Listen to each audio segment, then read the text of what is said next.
জয় গুরুদেব কি অদয়াল শ্রী গুরু বিহনে আমার সাথে একটু গাইতে হবে গানটা সবাই মিলে গুরুকে বন্দনা করো একই নবীবনে জীবনে মরণে আর কেহ না অদয়াল শ্রী গুরু বিহনে এ তৃণভুবনে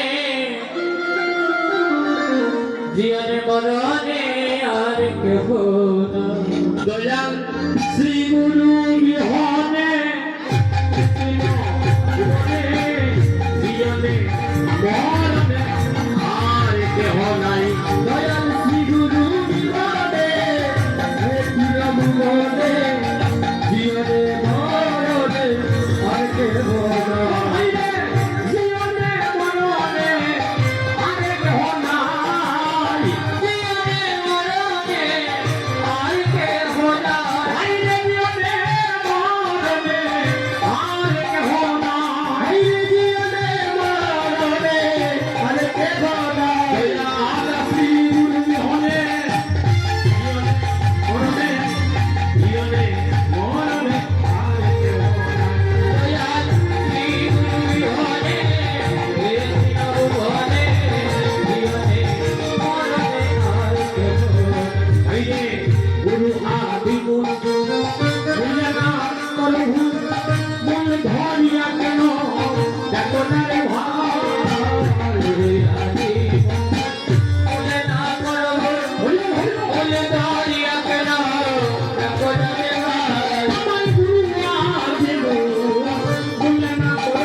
কলিতে গৌরাঙ্গ ডাকিয়া কালঙ্গ ভক্তগণ সঙ্গে নিয়ে নাচেন নিতাই কলিতে গৌরাঙ্গ ডাকে কালঙ্গ ভক্তগণ সঙ্গে নিয়ে নাচেন নিতাই কলিতে গৌরাঙ্গ ডাকিয়া কালঙ্গ ভক্তগণ সঙ্গে নিয়ে নাচেন নিতাই কলিতে গৌরাঙ্গ ডাকে কালঙ্গ ভক্তগণ সঙ্গে নিয়ে নাচেন নিতাই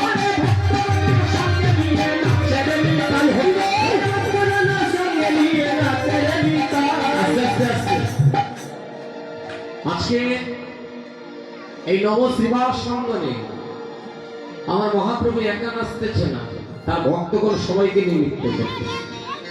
তাই বলছে কলিতে গৌরাঙ্গ ঢাকিয়া কালয়ঙ্গ ভক্তগণ সঙ্গে নিয়ে কে নাচতেছে? দয়ার ঠাকুর নিত্যানন্দ প্রভু। আগামী কালকে কি জানেন? হ্যাঁ, আমরা তো 12টার পরে মনে করি আগামী দিন চলে এসেছে, তাই না? প্রভাত না হওয়া পর্যন্ত আমাদের সনাতন শাস্ত্রে আরেকটা দিন ধরা হয় না, তাই না? আগামী কালকে জানেন কি? নিত্যানন্দ ত্রয়োদশী, আমার নিত্যানন্দ প্রভুর জন্ম তিথি। তাই ভক্তগণ, সাধুজন, বৈষ্ণব মন্ডলীগণ সবার চরণে বিনীত প্রার্থনা, কালকের দিনটাকে আপনারা সুন্দর করে মানবেন। তোমার বারবার করি না বল লাগি আর যদি হবে দাঁড়াইবা ফুল দিতে পারে না। আপনারা গার্জেন যারা রাগ করবেন না, আমি যদি বাচ্চা করে দমক দিই একবারে নিয়ে আজকে সবাই মিলে নৃত্য করবো, সবাই মিলে নাচবো। আজকে আমাদের জীবনের একটা উত্তম দিন। কি দিন? আজকে আমাদের সাধু সঙ্গ হয়ে যাচ্ছে। হাত মধ্যে দিতে পারি, সবাই হাত Hare